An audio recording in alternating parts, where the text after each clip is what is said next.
My name's Sifu Sean Man, this is Wing Chun Chi Sau tube. Today I've got Sam here helping me and we're going to have a look at double Gum Sau in Chi Sau. It's a very, very nice technique. I find it really useful. Some techniques in Chi Sau, they're very good for happening in natural situations and circumstances. Other techniques in Chi Sau I find are very good fillers, and what I mean by that is that sometimes you can Chi Sau with somebody and they might be of a similar ability or even slightly better than you, and you'll find yourself doing a lot of blocking and just coming back to the basic role, and that's because your skills are quite equally matched, so it forces them type of situations. What I find with most Chi Sau techniques is the ones that aren't what I would say are live, which just work at any time and are great, are the ones that are the fillers, like double gum.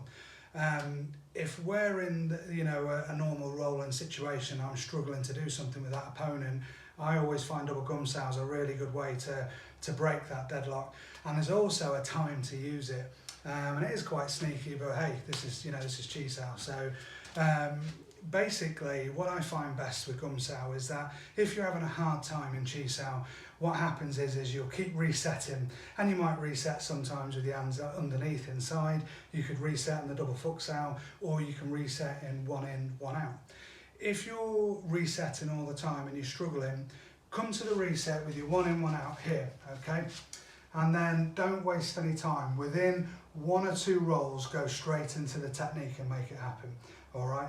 Now, as for the double Gum Sau itself, it's really super simple, really easy to train. All you do is, as you're rolling and you come up into your Bong Sau here, you do the first Gum Sau. At the same time you're doing the first Gum Sau, hit to the centre. When this fist is coming back, you do your second Gum Sau, which also covers both arms, and then punch again to the centre. Make sure you're lifting him up off his toes slightly, taking his balance so you own him. The only sort of thing that could end up being different, and it's absolutely fine as far as I'm concerned, is when you do the first punch, you do this first punch and it comes in here. The second punch can sometimes end up being a back fist. No problem. If it works for you, great. I think like all Wing Chun techniques, whether it's Chi Sau or otherwise, the technique itself is like a basic example for you to learn from.